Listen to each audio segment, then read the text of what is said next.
السلام علیکم ورحمۃ اللہ وبرکاتہ۔ الحمدللہ والصلاة والسلام علی رسول اللہ، اما بعد فاعوذ باللہ السمیع العلیم من الشیطان الرجیم من ہمزہ ونفخہ ونفثہ، بسم اللہ الرحمن الرحیم۔ آج ہم اپنے سامعین اور ناظرین کے لیے جس مسئلہ کے اوپر گفتگو کرنے کا ارادہ رکھتے ہیں وہ مسئلہ توحید ہے۔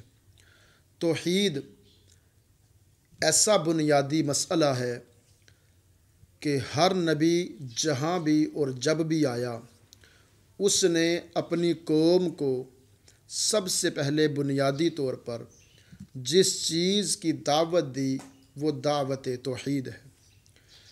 سورۃ الانبیاء ہے، اللہ پاک قرآن مجید فرقان حمید میں فرماتے ہیں وَمَا أَرْسَلْنَا مِن قَبْلِكَ مِن رَّسُولٍ إِلَّا نُوحِي إِلَيْهِ أَنَّهُ لَا إِلَٰهَ إِلَّا أَنَا فَاعْبُدُونِ۔ اے نبی محترم جناب محمد رسول اللہ صلی اللہ علیہ وسلم، آپ سے پہلے بھی جتنے نبی آئے، جتنے رسول آئے، ہر رسول ہر نبی یہی ایک پیغام لے کے آیا کہ لا الہ الا انا فاعبدون، اس اللہ کے سوا تمہارا کوئی معبود نہیں ہے، اسی اللہ کی عبادت کرو۔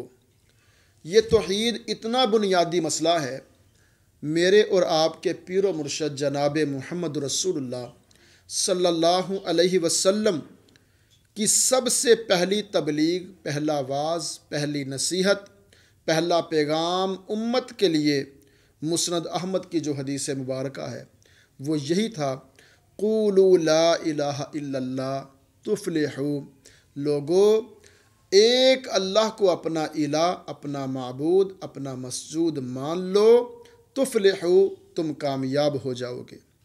ایک دوسری حدیث ہے، رسول اللہ صلی اللہ علیہ وسلم نے فرمایا انی رسول اللہ الیکم۔ پہلی تبلیغ کیا تھی؟ نبی علیہ السلام نے فرمایا کہ انی رسول اللہ الیکم، اللہ پاک نے مجھے تمہاری طرف رسول بنا کر بھیجا ہے۔ آمرکم ان تعبدوا اللہ ولا تشرکوا بہ شیئا، میں تمہیں حکم دیتا ہوں یہ کہ تم ایک اللہ کی عبادت کرو اور کسی کو اس کا شریک نہ ٹھہراؤ۔ یہ رسول اللہ صلی اللہ علیہ وسلم کا پیغام مسند احمد کے اندر موجود ہے۔ تو ہر نبی کی دعوت، بنیادی دعوت، دعوت، پہلی تبلیغ، سب سے پہلی بات وہ مسئلہ توحید ہے۔